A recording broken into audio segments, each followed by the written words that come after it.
In the second half of lesson 13.5, we're going to be graphing a cosine curve from a story problem type of situation. So here's our situation. The water level varies from low tide to high tide as shown in the diagram. What is a cosine function that models the water level in inches above and below the average water level? Express the model as a function of time in hours since 10:30 a.m. Okay, first thing I'm going to do is kind of draw a sketch of the graph so that I can get a visual for what this is like.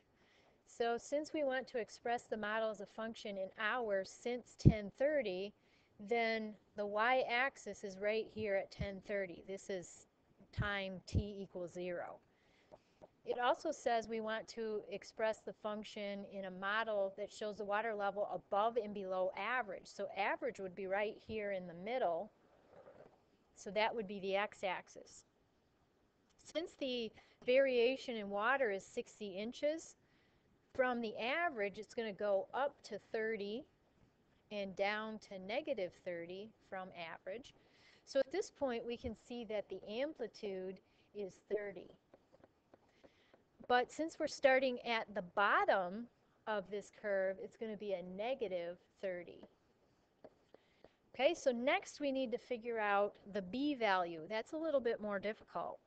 So if our cosine function starts here at the bottom, it's going to go up to the top by 440.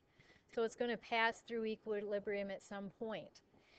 What we have so far here is a half a cycle. So from 1030 to 440 is half a cycle, and in that amount of time, or that is 6 hours and 10 minutes. So if it took 6 hours and 10 minutes to go from low tide to high tide, it should take another 6 hours and 10 minutes to get back to low tide. So the amount of time that it takes to get back to this bottom would be 12 hours and 20 minutes if we double the 6 hours and 10 minutes. So since we want our model expressed in hours, we're going to have to take the 12 hours and 20 minutes and turn it into hours. So that's 12 and 1/3 hours. As a fraction, that would be 37/3. That is the period to the function. So P equals 37/3.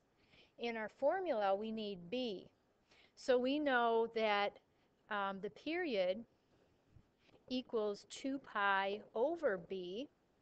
So if we do 37/3 equals 2 pi over B, we can multiply both sides by B to get B out of the denominator.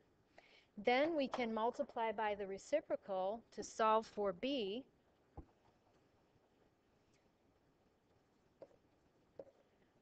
So we end up with B equals 6 pi over 37. So in our equation, B is 6 pi over 37, and then we would want theta next to that, except in this case, theta is not really the greatest variable. Let's use t, because t is the amount of time that has passed. So there's our equation for the movement of the tide.